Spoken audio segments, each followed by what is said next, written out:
Assalamualaikum. Beli satu percuma satu. Start dari 5 hari bulan 8 hingga 30 hari bulan 8. Oh my god! Wow! Assalamualaikum. Beli satu percuma satu. Start dari 5 hari bulan 8 hingga 30 hari bulan 8. Korang mesti tak faham kan? Korang beli kereta ni, korang boleh bawa balik kereta ni free. Tak nak Myvi, yang ni pun kita bagi free. Yang ni pun kita bagi free. Honda City tu kita bagi free. Tapi dengan syarat korang kena beli Mercedes-Benz ni harga 69,900. Yang ni Mercedes-Benz C250 2.0 new facelift tahun 2015. Yang ni kereta memang sangat-sangat cantik. Korang beli tinggal pakai saja.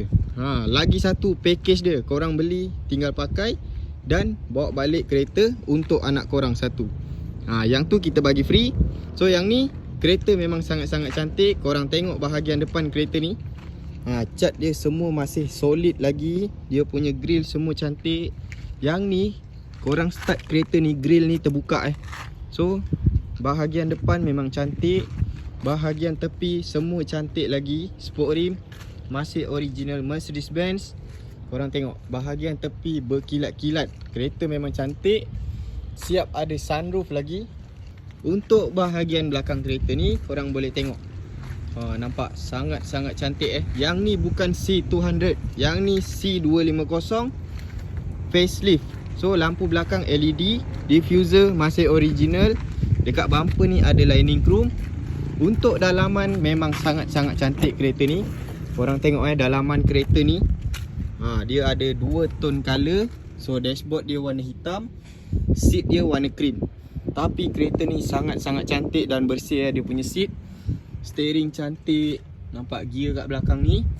So macam mana? Dalaman kereta ni memang cantik. Korang beli dan pakai saja. Tayar 4 biji tayar baru.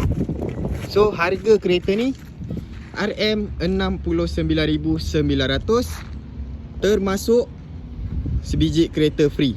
So korang kena cepat-cepat beli sebelum 31 hari bulan 8 2026.